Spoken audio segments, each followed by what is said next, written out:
Hello friends, अस्सलाम वालेकुम and welcome to world wide channel. दोस्तों, आज की वीडियो का टॉपिक बहुत ही इंटरेस्टिंग है। आई होप कि आप इसको बहुत इंजॉय करेंगे। Bermuda Triangle Bermuda Iceland, Florida और पेटोरिका के दरमियान अटलांटिक ओशन के अंदर एक ऐसी जगह जो आज तक एक पहेली बनी हुई है।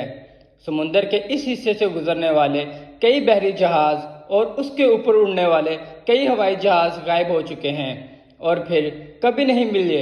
जैसा कि 5 दिसंबर 1945 को अमेरिका के 5 बॉम्बर प्लेन, जिनका नाम फ्लाइट 19 था, बरमूदा ट्रायंगल के ऊपर उड़ते हुए गायब हो गए। इन जहाज़ों में 14 लोग मौजूद थे। ये जहाज़ कहाँ गए आज तक पता नहीं लग सका। और एक अजीब बात यह थी कि इन जहाज़ों को ढूंढने के लिए जिस जहाज़ को वहाँ भेजा गया वो जहाज़ भी गायब हो गया। इस वाक़या ने बरमूदा ट्रायंगल को दुनिया भर में मशहूर कर दिया। और फिर इसके बाद यहाँ ऐसे कई अजीब वाक़यात सामने आए कि कई बहरी जहाज और हवाई जहाज इस जगह से लापता हुए हैं, जिनका कुछ भी पता नहीं चल सका। दोस्तों, बरमूदा ट्रायंगल के बारे में कई थ्योरीज मौजूद हैं। कुछ साइंटिस्ट कहते हैं कि समुंदर के इस हिस्से के आसपास बहुत ही खतरनाक तूफान आता है, जिसकी वजह से बहरी जहाज और हवा में उड़ने वाले जहाज तबाह हो जाते हैं। कुछ एक्सपर्ट्स का मानना है कि बरमूदा ट्रायंगल के नीचे मीथेन गैस मौजूद है, जिसकी वजह से समुंदर में धमाके होते हैं और यही गैस आसमान में खारिज होकर बादल बना देती है, जिसकी जद में हवाई जहाज भी आ जाते हैं। कुछ लोग तो समझते हैं कि ये एलियंस का काम है और बरमूदा ट्रायंगल के नीचे दरअसल एलियंस की पूरी आबादी रहती है, जो शिप्स और हवाई जहाज पर हमला करते हैं। लेकिन इन सब में एक कहानी काफ़ी अजीब है और ये कहानी एक ऐसे अनोखे पायलट की है जिसका दावा है कि बरमूदा ट्रायंगल से बच निकला है। उसने इसके ऊपर एक किताब भी लिखी। इस पायलट का नाम ब्रूस है। 4 दिसंबर 1970 को ब्रूस एंड्रो आइसलैंड से मियामी बीच की तरफ जहाज में सफ़र कर रहा था। उसके साथ उसका बाप और उसका एक बिजनेस पार्टनर भी मौजूद था, यानी ये 3 लोग थे। ये छोटा सा एक जहाज उड़ा रहे थे। जहाज के उड़ने के कुछ ही देर के बाद ब्रूस को एक बादल का टुकड़ा नजर आया। ये एक नॉर्मल सी बात थी। फिर ये जहाज आहिस्ता आहिस्ता 11,500 फीट की बुलंदी पर पहुंच गया। ये जहाज उस वक्त बरमूदा ट्रायंगल के ऊपर से गुजर रहा था और अचानक कुछ अजीब होना शुरू हुआ। ब्रूस के जहाज के आसपास बादल जमा होना शुरू हो गए।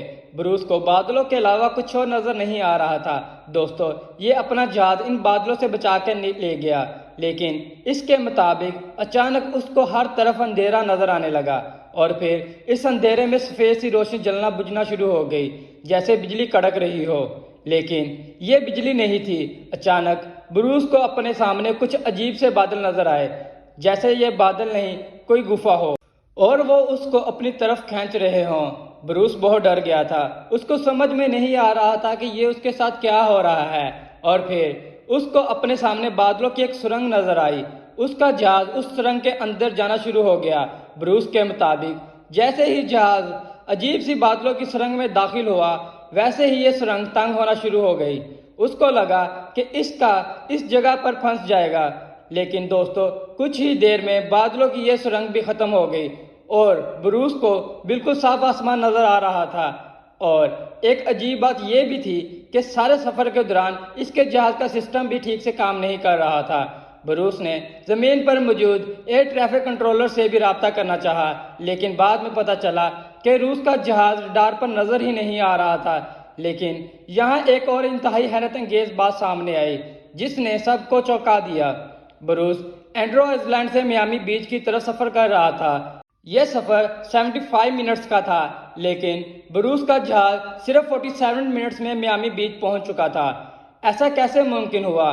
उसकी समझ में नहीं आ रहा था। यह कैसे 28 मिनट पहले ही मियामी बीच पहुंच गया? इसके बाद जहाज का फ्यूल भी इतना खर्च नहीं हुआ था जितना मियामी बीच पहुंचने के लिए इस्तेमाल होता है। इसको ऐसा लगा जैसे किसी ने इसका जहाज को उठाकर मियामी बीच में उतार दिया हो। ब्रूस की कहानी दुनिया भर में मशहूर हो गई और इस किताब का नाम ब्रूस ने द फॉग रखा। जो कुछ उसके साथ हुआ उसका कोई ठोस सबूत मौजूद नहीं है। क्या हवाई जहाज बरमूदा ट्रायंगल के ऊपर उड़ते हुए इस अजीब फिनोमेनन का शिकार हुआ जिससे ब्रूस बच निकला? इसके बारे में कुछ नहीं कहा जा सकता। और सबसे हैरत अंगेज बात کہ بروس کے جہاز کا صرف 47 منٹ میں میامی بیچ پہنچ جانا ہے۔ یہ سب باتیں ابھی تک ایک پہیلی بنی ہوئی ہیں۔